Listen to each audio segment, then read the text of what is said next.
I want to share a story with you, a moment in history that changed the landscape of religion. Nearly 500 years ago, a young man was born in Eastern Europe, in the region of the country that we now call Romania. In keeping with the dominant Western civilization's orthodoxy, this young man was baptized Catholic, became a scholar and rector of a Catholic school, and a priest. His name was Francis David. Yet this young man was a seeker. His thirst for knowledge and understanding led him to Wittenberg, Germany, to continue his studies, where he became influenced by the ideas and teachings of a new religious scholar, Martin Luther. This young man was living his exploration for truth and meaning in parallel with the birth of the Protestant Reformation. He was living in the times of John Calvin, Faustus Socinus, Michael Servetus, and other religious scholars challenging Christian thought and practice. It was not a time for the faint of heart. You literally could be killed or burned at the stake for standing up for what you believed in.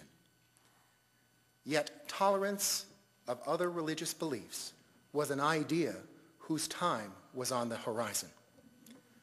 The process of growing tolerance in the form of challenging the orthodoxy thought of the day is embodied in the life of Francis David, the only man to have been a bishop in 3 different traditions: Lutheran, the Reformed Church, and the first Unitarian bishop. The growth of tolerance was intertwined with the birth of the nation-state of Transylvania as a country. The conscience of the heart, mind, and soul of the people of Transylvania was manifested through the life of Francis David. Francis David's appointment as the theological scholar to the court of Transylvania's King John Sigismund gave him the platform and the power to speak for religious tolerance. And it was on January 20th, 1565, that Francis David gave the first sermon on the Unitarian spirit, the unity of God. His eloquent and stirring discourse at numerous synods and diets eventually led to the signing of the Edict of Torda in 1568. This was the first time in history that a ruling government gave its people the individual right to choose their own personal religion. This Diet of Torda made it possible for the Unitarian Church to come into being by ensuring religious tolerance and liberty of conscience. The actual language in the edict states that the Diet reaffirms that in every place the preacher shall preach and explain the gospel according to his understanding of it, and congregations shall be permitted to keep a person whose teaching they approve. Therefore, no one shall be reviled for his religion by anyone. And it is not permitted that anyone should threaten anyone else by imprisonment or by removal from his post for his teaching. This spirit of religious tolerance and freedom of conscience born through this Edict of Torda impacted the peoples of Europe and fueled the flames of religious freedom, eventually giving rise to the birth of religious freedom in America. Some of the basic seeds of our democracy and religious freedom are grounded in this act, the Edict of Torda. But the history of religious tolerance in Transylvania took a turn when King John Sigismund was accidentally killed in a carriage mishap shortly after signing the Edict of Torda.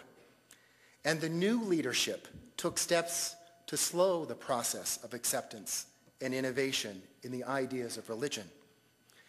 It was not until nearly 200 years later that the Edict of Toleration in 1781 allowed the Unitarian Church to continue its development.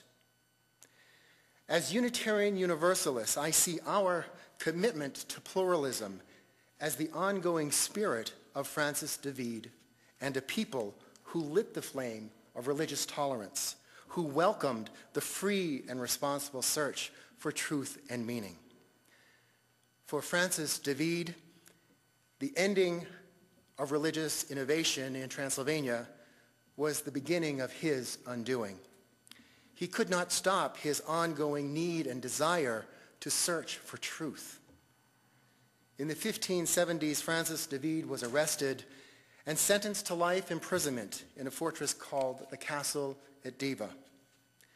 The circumstances of his death and grave are unknown, yet prison did not break Francis David's spirit. This is indicated by his testimony of these words that are inscrawled on the walls of his prison cell. Neither the sword of popes, nor the cross, nor the image of death, nothing will halt the march of truth. Today, revelation truly is not sealed for us as Unitarian Universalists. May we continue to affirm and promote the free and responsible search for truth and meaning. May it be so.